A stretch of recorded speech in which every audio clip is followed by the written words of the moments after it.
जहां जयपुर के एसएमएस अस्पताल में भीषण आग लगी और आईसीयू में भर्ती 6 मरीजों की मौत हो गई। 6 मरीजों की मौत हुई है, लेकिन कई मरीजों के झुलसने की खबर है। तीमारदार जैसे तैसे मरीजों को बेड समेत ही सड़कों पर लेकर भागे। ट्रॉमा सेंटर में आग लगने के बाद यह पूरा हड़कंप मचा और बताया जा रहा है कि मरीजों को अब दूसरी जगह शिफ्ट किया जा चुका है। दमकल की कई गाड़ियों ने इस आग पर काबू पा लिया है, पर वक्त रहते पुलिस की टीम ने यहां पहुंचकर मोर्चा संभाला और कई लोगों की जान बचाई, नहीं तो मौत का आंकड़ा काफी बढ़ सकता था। जिन 6 मरीजों की मौत हुई है उसमें 4 पुरुष और 2 महिलाएं बताई जा रही हैं। करीब 2 घंटे बाद इस आग पर काबू पाया गया, ये भी जानकारी मिल रही है, क्योंकि फायर ब्रिगेड की टीम वक्त रहते नहीं पहुंच पाई थी। पुलिस की टीम जरूर वहां पहुंची, जिसके बाद लोगों को निकाला गया। शॉर्ट सर्किट की वजह से जो प्रथम दृष्टया लगता है वहाँ पर ये इस प्रकार से आग फैली। चूँकि हमारे जो पेशेंट्स हैं वो अति गंभीर स्थिति में होते हैं, ऑलरेडी उसमें से ऑलमोस्ट मैक्सिमम पेशेंट्स कोमा में होते हैं, तो उनके सर्वाइवल रिफ्लेक्स भी पुअर होते हैं और उनको लगातार सपोर्ट सिस्टम की ज़रूरत होती है। फिर इलेक्ट्रिसिटी बर्न की वजह से वहाँ पर जो टॉक्सिक गैसेज रिलीज़ हुई और उनके सपोर्ट सिस्टम के साथ जो हमें शिफ्ट करना पड़ा, तो उसमें स्थिति और उनकी गंभीर हो गई। फिर हमने काफ़ी कोशिश करी उनको नीचे के आईसीयूज़ में शिफ्ट करने की, लेकिन हम बचा नहीं पाए। कैजुअलिटी कितनी? अभी हमारा एफएसएल टीम का जांच में सामने आएगा कि कॉज क्या है, क्या कारण रहा है आग लगने का। अभी प्रथम दृष्टया इलेक्ट्रिकल शॉर्ट सर्किट लग रहा है, लेकिन उसका फाइनल एफएसएल जांच के बाद ही बता पाएंगे। 6 लोगों के डेथ का पुष्टि हो गई है। बाकी वो दोनों आईसीयूज़ मिलके 24 मरीज एडमिटेड थे। बाकी लोगों को दूसरे वार्ड्स में शिफ्ट किया है, उनका वहाँ इलाज चल रहा है। अभी हम जो डेड पर्सन्स को, मृतकों को हमने यहाँ से उनके डेड बॉडीज़ को शिफ्ट कराया गया मॉर्चरी में, और जब बाकी फॉर्मेलिटीज़ कंप्लीट हो जाएंगे तब उसका पोस्टमार्टम कराएंगे। और जयपुर से हमारे सहयोगी शरद पुरोहित हमारे साथ जुड़ चुके हैं। शरद, मामला काफी गंभीर नजर आता है, क्योंकि बताया जा रहा है कि 2 घंटे बाद इस आग पर काबू पाया गया। अब अस्पताल जैसी जगह पर जहां ये आगजनी हुई, क्या वहां पर पर्याप्त इंतजाम पहले से मौजूद नहीं थे कि 2 घंटे का वक्त लग गया? निश्चित तौर पर आप सही कह रहे हैं कि इंतजाम होते तो जल्दी आग पर काबू पाया जा सकता था। सबसे पहले तस्वीरें दिखा देता हूं। ये वो आईसीयू है जहां पर फिलहाल इसको सील कर दिया गया है। कुछ देर पहले तक यहां पर दमकल कर्मी मौजूद थे, जो कि अब इसको पूरी तरह से अंदर देख करके आग पर काबू पूरी तरह से पा करके उसके बाद में इसको सील किया गया है। औरतों का ये आईसीयू है। लेकिन बड़ी बात यह है कि इसके अंदर जब आग लगी थी, दोनों आईसीयू के अंदर करीब करीब 24 मरीज भर्ती थे, जिसमें से 18 मरीज इस आईसीयू में थे जिनको बाहर निकाल लिया गया था। लेकिन निकालने में इतना समय लगा कि उस दौरान जो आग लगी थी उसकी वजह से जहरीली गैस इस आईसीयू के अंदर भर गई थी, क्योंकि पूरी तरह से पैक आईसीयू है।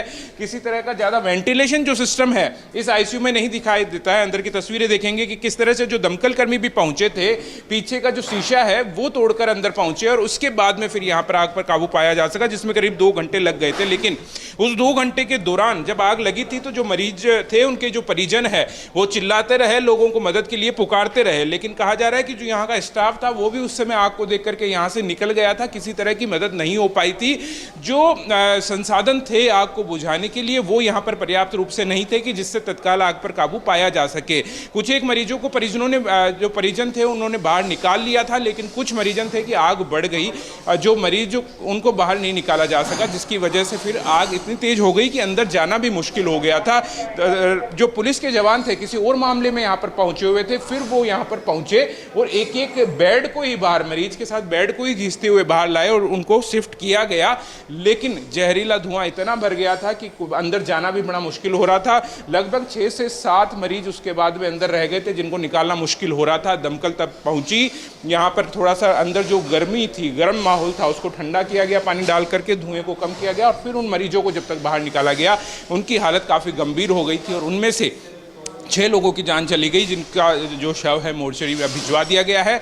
अभी भी 5 लोग हैं जो झुलसे हुए हैं, जिनकी हालत अभी गंभीर बनी हुई है, उपचार चल रहा है। सीएम भजनलाल शर्मा यहाँ पर पहुँचे, उन्होंने जायजा लिया और एक हाई लेवल कमेटी बनाने का इसमें आदेश दिया है कि इस पूरे मामले की गंभीरता से जांच की जाए कि आखिर लापरवाही कहाँ पर हुई है, क्योंकि लापरवाही इस तरह से रही है कि जो यहाँ पर संसाधन मौजूद थे, जो ये फायर के आप देख रहे हैं इक्विपमेंट्स यहाँ पर, ये भी पूरी तरीके से काम नहीं कर पा रहे थे कि जिससे कि इन पे आग पर तत्काल तरीके से काबू पाया जा सके। अंदर की वो स्थिति में दिखाता हूँ आपको कि ये जो आप देखेंगे बेड यहाँ पर पड़े हुए हैं, इन जो बेड आईसीयू के अंदर थे ये वही बेड है।